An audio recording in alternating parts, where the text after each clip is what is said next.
Baik rekan-rekan mahasiswa, kita masuk ke bagian akhir dari materi ini, yaitu menyiapkan wawancara yang produktif. Wawancara yang produktif itu maksudnya adalah bahwa wawancara yang kita lakukan itu betul-betul efektif dan efisien. Efektif artinya sesuai dengan target, dengan tujuan ketika kita melakukan wawancara, yaitu untuk memperoleh data yang dibutuhkan untuk menjawab permasalahan masalah. Kemudian efisien dari sisi waktu, efisien dari sisi biaya, efisien dari sisi tenaga. Loh, apakah perlu ada biaya? Semakin banyak waktu yang kita lakukan dan semakin sering kita bertemu dengan narasumber, otomatis biaya yang kita keluarkan juga semakin besar. Ini ada 5 kunci agar wawancara yang kita lakukan itu nanti bisa menghasilkan data yang kaya, bahan baku yang kita miliki nanti akan sangat beragam. Kalau bahan bakunya beragam, penelitinya jos, maka nanti hasil masakannya juga beragam. Enak gitulah kira-kira ya. Yang pertama yang harus diperhatikan adalah peneliti atau pewawancara. Kemudian adalah subjek riset atau interviewinya, orang yang akan kita wawancarai. Yang ketiga adalah isi wawancara, termasuk interview guide-nya ya. Yang kelima adalah perlengkapan yang kita siapkan ketika akan melaksanakan wawancara. Dan yang kelima adalah situasi wawancara. Jadi 5 hal ini yang harus diperhatikan oleh seorang peneliti ketika akan menyiapkan proses wawancara atau interview agar interviewnya atau wawancara mampu menghasilkan data yang betul-betul dibutuhkan, atau yang tadi istilahnya adalah produktif ya. Yang pertama kita perhatikan dari sisi pewawancara, ini istilah riset kualitatifnya adalah gaining entry. Jadi dia sudah dapat pintu masuknya. Kalau sedang dok itu kan baru perkenalan, baru introduction ya, baru adaptasi. Tetapi ketika mau melakukan wawancara untuk data utama, apalagi yang data utama ya, jangan sampai subjek itu berjarak dengan subjek risetnya. Berjarak itu dalam banyak dimensi.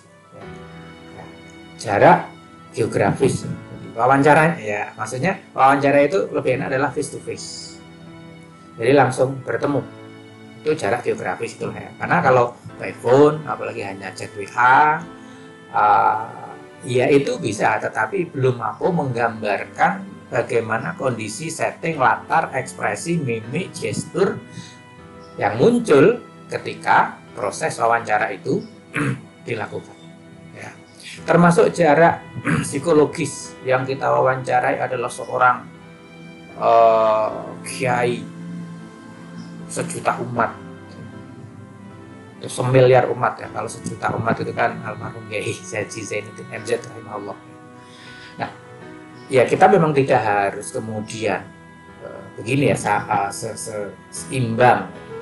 Bukan kemudian gimana Kiai, gimana banyak, bukan begitu.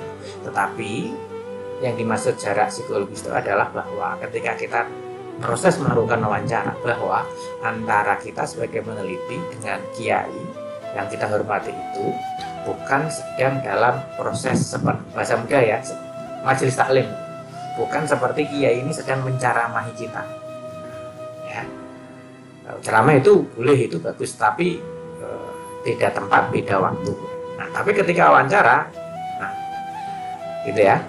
Kemudian kalau yang diteliti adalah dosen kita sendiri ya, atau profesor doktor yang betul-betul kita hormati, rujukannya, bukunya kita jadikan rujukan. Kemudian ketika wawancara malah kita seperti dikuliahi. Jangan sampai ya. Jadi bukannya tidak hormat, bukan, tetapi adalah agar proses wawancara itu tadi dua arah ya. Kemudian pewawancara harus menyiapkan dirinya agar terampil melakukan wawancara. Jangan mudah putus. Putus itu artinya ketika interviewinya atau pihak yang kita wawancara itu males ya, atau waduh nggak tahu ya mas aku kan. Nah dia kemudian bisa belok ya, muter ya. dengan pertanyaan yang lain yang kemudian jawaban tidak tahu tadi itu bisa bisa bisa berubah ya. Karena apa? Karena ada informasi lain atau jawaban lain yang diberikan oleh si narasumber. Jadi terampil melakukan wawancara seperti yang dulu pernah kita sampaikan kepada mahasiswa, betapa pinternya Sarah ketika dia mempersuasi Sidul agar dia diizinkan ke rumahnya, banyak melakukan pemotretan. Itu bagian dari keterampilan ya.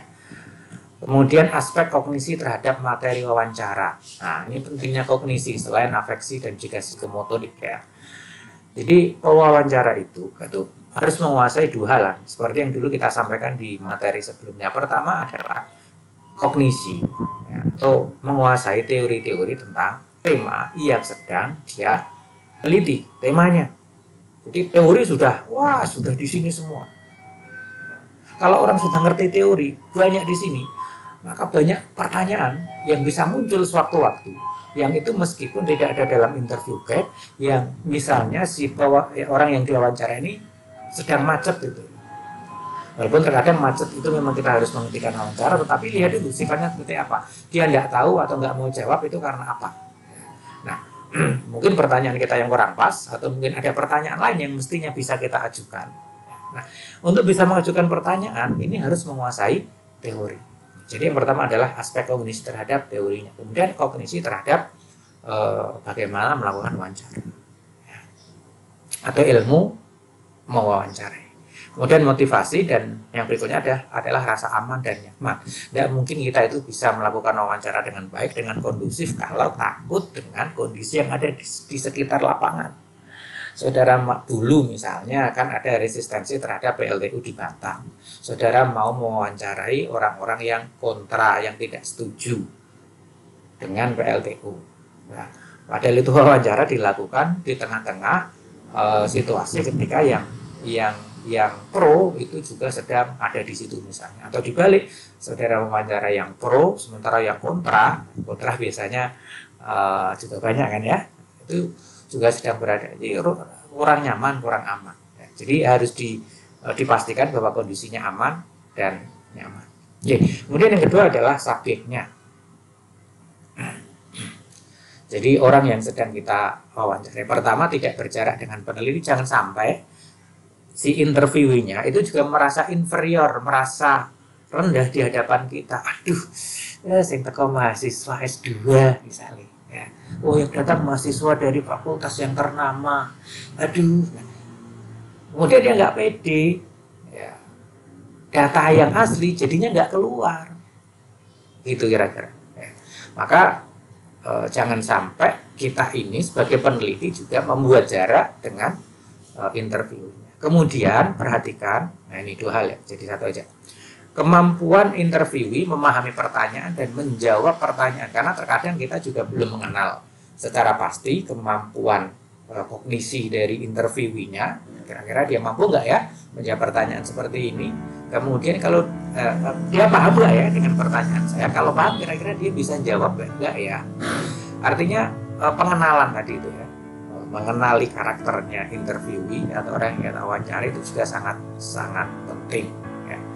Dalam bahasa yang lain, kalimun nas ala qadri uqulihim, itu bagian yang lain. Jadi berkomunikasilah dengan manusia ala qadri uqulihim, sesuai dengan kemampuan nalar mereka. Ya, yang kita wawancarai simbah-simbah, ya kita tanyai tentang kondisi pandemi COVID-19 ini, bagaimana dengan harga-harga sembako. Tapi pertanyaan kita, Mbak, ini kan terjadi deflasi komoditas tertentu, bagaimana menurut Mbak? Deflasi ya. Inflasi komoditas itu kan hal-hal yang asing bagi simbah-simbah, kecuali kalau simbahnya seorang dosen atau guru atau yang terdidik. Kemudian kondusif ya, jadi subjek riset harus dalam kondisi yang kondusif untuk menghadirkan data dan informasi yang paling genuine. Jangan sampai ada intervensi, ada orang lain yang berada di situ yang kemudian menjadikan dia tidak bisa leluasa untuk menjawab pertanyaan-pertanyaan yang kita ajukan.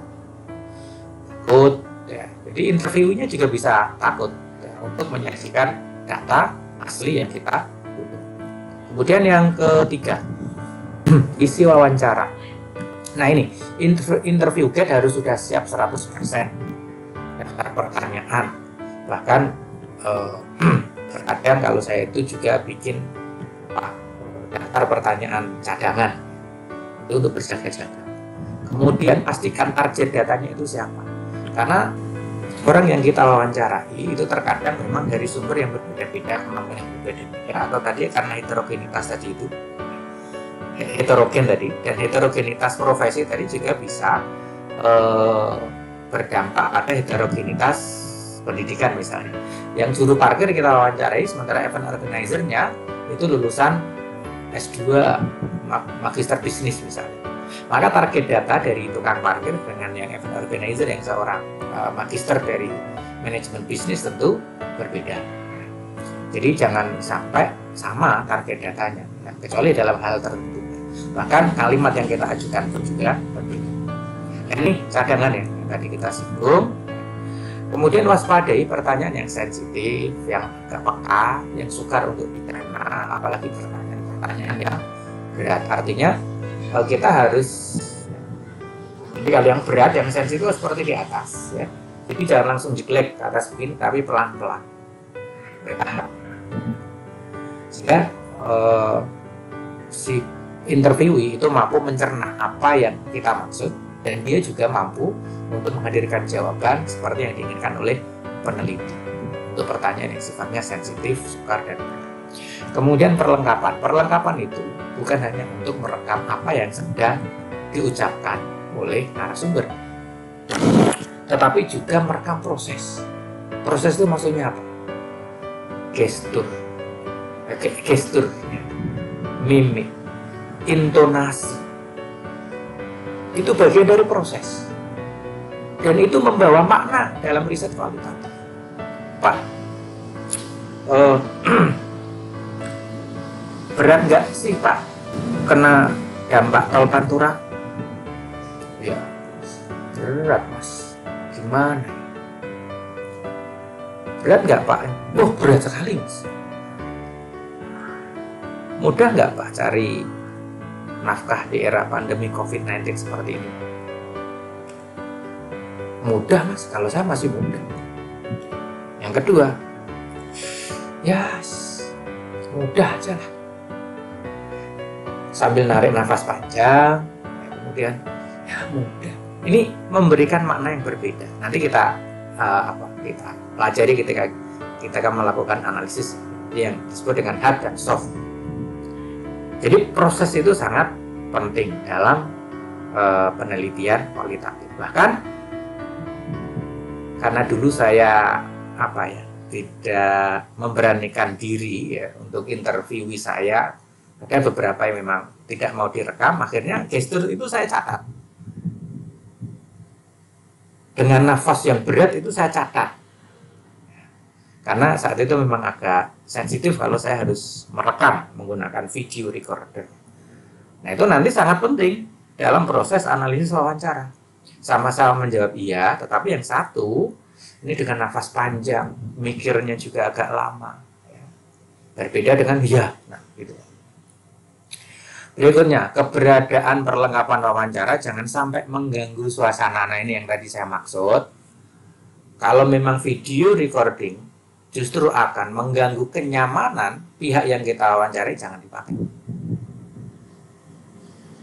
Karena apa? Bisa mengganggu mood. Bahkan mungkin data yang asli tidak keluar.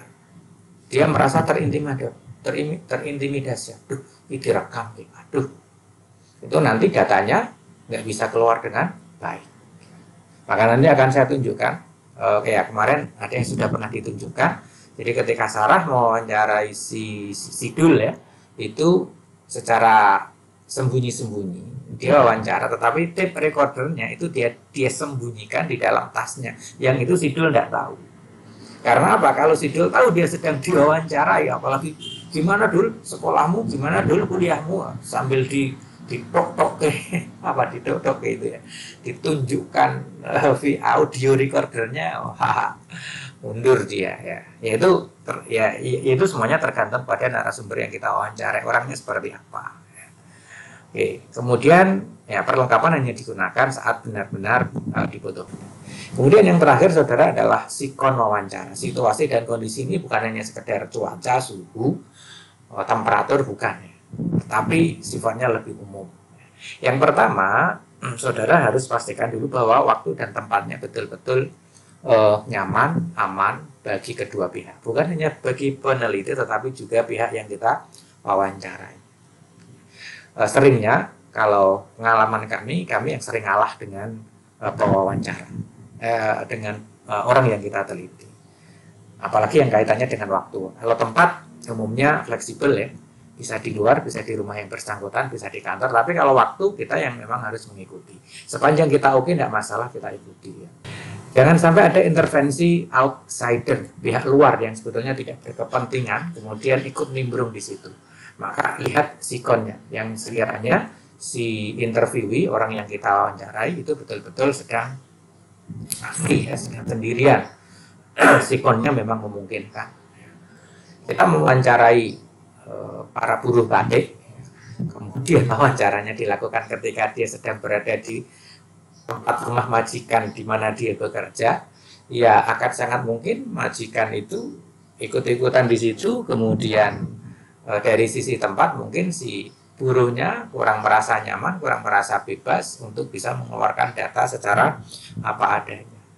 Karena ada buruh, ada majikan di sampingnya. Ketika kita tanya gimana dengan gaji atau pocokan yang diterima setiap hari Kamis atau setiap pekan, bagus, sesuai dengan yang dijanjikan, melebihi dari UMR, kan ada majikannya. Nah, tapi kalau sendirian, nah belum tentu ya. Kemudian yang berikutnya adalah resistensi atau penolakan atau apa ya, resistensi, hambatan ya. Jangan sampai ada hambatan-hambatan tertentu dari situasi dan kondisi yang ada yang kemudian menjadikan proses wawancara itu tidak bisa dilakukan dengan maksimal, dengan baik, apapun itu bentuk resistensinya. Kalau misalnya si pihak yang kita wawancarai pengen ada surat izin atau surat pengantar dari kampus, ya berikan itu.